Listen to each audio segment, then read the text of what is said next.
Bonjour, I am Jacques Torres and welcome to Tuesday Tips. You certainly don't know that about me, but I am a pizza geek.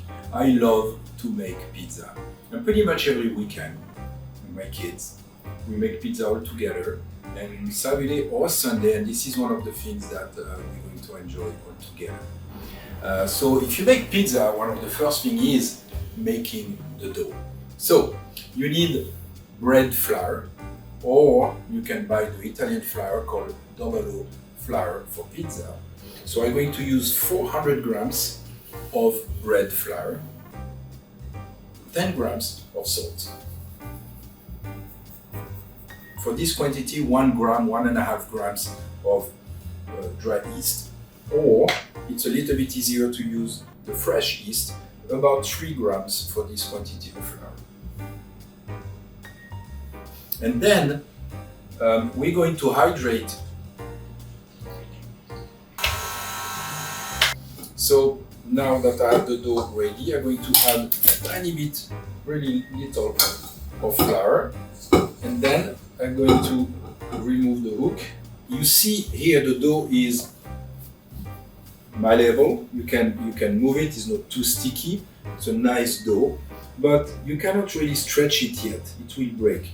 So that's why we say in pastry, time is an ingredient.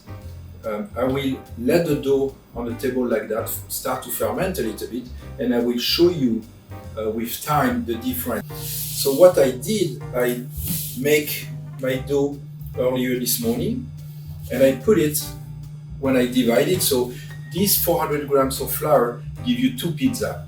So this is the 2 pizza dough that I have. I put that into 2 containers and I let the dough ferment just at room temperature. So what I want to do here is be sure that the dough doesn't stick to the container, and then put the dough into your table.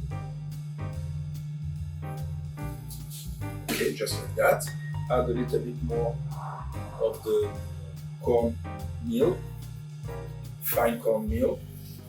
And basically what you do, you chase the air to the side of the dough and you create that little lip around your pizza.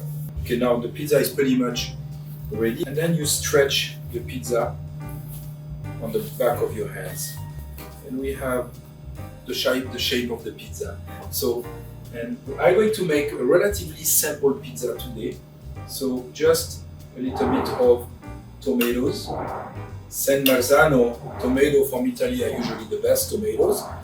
A little bit of basil, salt and pepper. That's all you need. You don't need to cook it because the pizza or the sauce will cook into the oven. So I'm going to put a little Parmigiano, just a pinch or 2. Mozzarella was into the freezer, so it's a little bit hard. Just like that, some few pieces. I like to put a little bit of pesto. So that pesto, this is New York pesto. I grow the basil into my terrace. A little bit of olive oil, a pinch of salt. And now you just have to put it into the oven. I order a 1/2 inch thick piece of metal, just plain steel. So instead of baking my pizza into a stone, I bake it into metal. So now the oven is on grill and the piece of metal is just under. So that's going to absorb a lot of heat. My pizza are going to cook in about 2 minutes.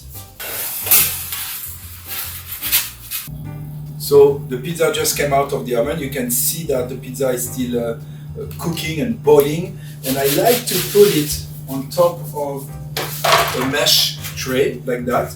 So the bottom don't become soggy, but if you look at the bottom is cooked. I'm sure you can see the color here. The bottom is cooked. Why? Because the steel is so hot. So the heat comes from the top and cook the top of the pizza, and the steel cook the bottom of the pizza. That's all it is to it. It's very simple, and trust me, this is delicious. I hope that helped.